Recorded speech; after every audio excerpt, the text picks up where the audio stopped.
The transfer window is officially shut and Bradford City have announced that striker Tyler Smith has departed the football club by mutual consent. If you do go on to enjoy today's video, please make sure to drop a like on there for me and subscribe to the channel as well. If you are new, can we try and hit 200 likes on today's video? And don't forget to get your thoughts down in the comment section down below on this departure. Let's waste no further time and get straight into it. The article once again is very short and sweet. It does read, Tyler Smith has departed Bradford City AFC by mutual consent. He joined the club in the summer of 2023 amid 54 appearances in Claret and Amber, scoring 12 times during his BD8 stay. They would have made more sense to put his stay in BD8, but the striker finished the Virtue Trophy top scorer in the 2023-24 season, netting 6 times in just 5 outings in that year's competition. Well, obviously we were knocked out by Wycombe Wanderers in the semi-finals. Everyone at Bradford City AFC would like to thank Tyler for his services to the club and wish him all the best for the future. Obviously, it's taken until around 7:15 for Bradford City to announce this departure. Obviously, the window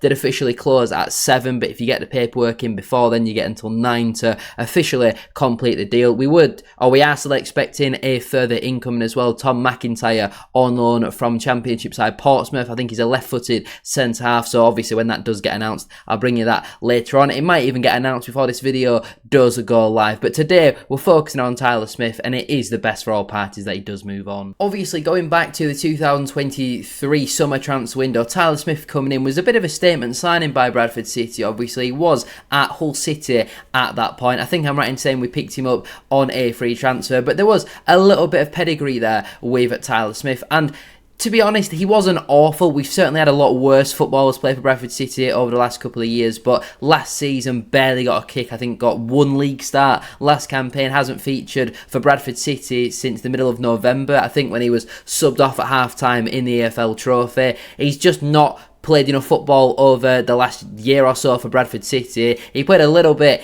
in the 23-24 campaign, but last year barely kicked a football whatsoever, went out on loan to Barrow, and him moving on permanently this summer did make sense for all parties. Now, I have a feeling that with him coming in from Hull City, he wouldn't have been on the cheapest wages. Paying up Adam Wilson for a certain percentage of his contract, I think, wouldn't have been the end of the world, and that's obviously what we did, but paying up Tyler Smith for a certain percentage of his contract, clearly he's stayed very firm with what he wanted to do. He'll probably go on and get a League 2 move, but it was important for his own career that he moved on this summer, despite us obviously having to pay him that lump sum. We would have had to have paid him a lot more over a longer period of time if he would have just stayed and ran down his contract like what Viden Oliver did. Smith is hopefully going to back his ability and score a lot of goals in League 2 next season. I can't see him going and getting a League 1 move because I think he's a very, very average League 2 striker, so he needs to go play some regular first team football, so it does make sense for all parties.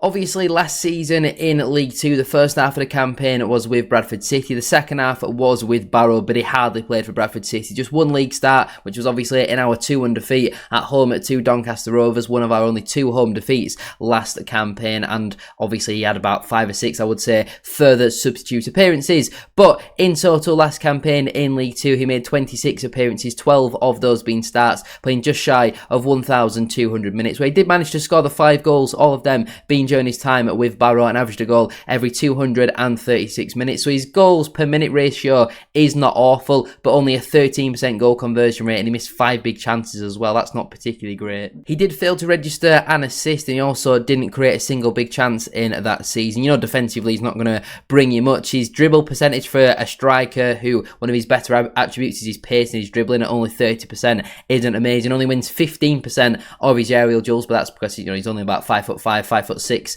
something like that. If we go back to the season before that, obviously his first and only full year in Bradford City colours, he played 38 times that season in the league, 19 of those being starts. He scored 5 goals with just a 9% goal conversion percentage. He missed 10 big chances, and that was the big problem and big frustration I had with Tyler Smith. If you look at the goals that he scored in that season, a lot of them were very hard finishes. You think about Accrington at home in that season, Doncaster at home, Doncaster away. Some of those goals that he scored, even Barrow away, there were some great finishes. I think he also scored against Barrow at home as well, but then the amount of times he'd miss sitter after sitter, so many open goals or tapping just a couple of yards out, and he'd somehow either put it straight to the keeper or put it wide. He somehow always scored the harder chances. a lot of the time, or his goals certainly came from harder chances, but the amount of easy sitters that he missed was so frustrating. He failed to register an assist, but did create 2 big chances in that campaign, and again, his dribble and aerial duel statistics are very similar. I think he'd do an okay job for a mid-table League 2 side. Any team that's pushing towards the top half of League 2 and looking to get out of it, I don't see him being a regular goal scorer. You know, if Silas Smith plays 46, or if he plays every remaining League 2 game and he's a regular starter, I could see him breaking into double figures just about, but I don't see him playing consistently for an MK Dons or a Chesterfield, you know, a team that's going to be right at the top end and scoring 20-25 goals. And now that he's 26 years of age, playing regular first team football is the most important thing. So I wish him all the best.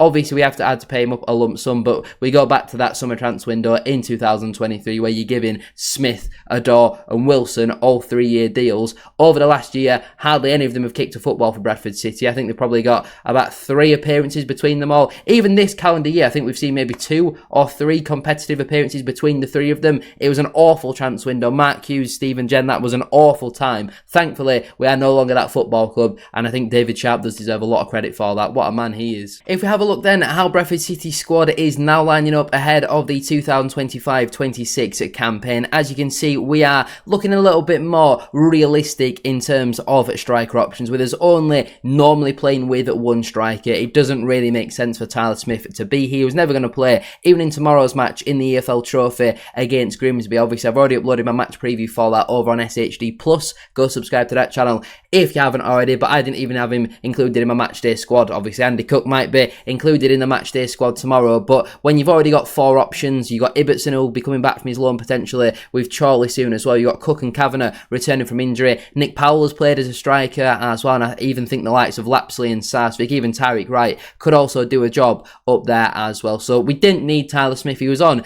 decent enough wage for him just to kind of pay up, I don't know, 40% of his contract potentially. I don't know what the actual figures would be. I'm not a director of football, but it's much better than having to pay all of it over that longer term period. So I wish him all the very best. Obviously, it's not been announced which club he is going to sign for. Adam Wilson, his future has not been confirmed either. But as of just before 7:30 at the time of me recording this, Tom McIntyre has also still not been announced. But I would assume that'll come. He'll slot in at left centre-back, and that'll provide some real competition for Curtis Still. I think Kieran Kelly, he's slowly falling down that pecking order, isn't he? With a few iffy performances so far this season, away at Stockport, away at Stoke in the first half as well. I'm concerned about where he gets regular, consistent first-team football now. To summarise then, like I've mentioned a couple of times, I do think this is the best move for all parties. I can only assume he's going to go and play for a League 2 side, so I can only wish him all the best in doing so. I'm glad that we are finally out of that hellhole of a division, but at 26, he needs to be playing football. There was no point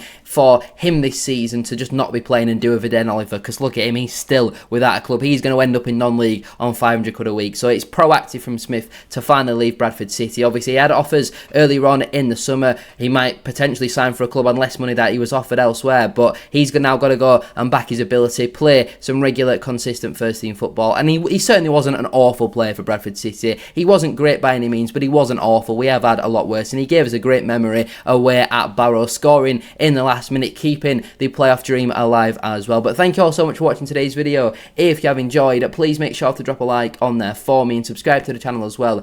If you are new, can we try and hit 200 likes on today's video? And don't forget to get your thoughts in down in the comment section down below on Tyler Smith mutually consenting to terminate his contract with Bradford City by mutual consent. Check out the video about Adam Wilson as well, uploaded earlier today if you haven't already. Thank you all for watching. Have a great rest of your day, and I'll see you very soon, very soon, for the Tom McIntyre announcement. Hopefully we've got that one over the line.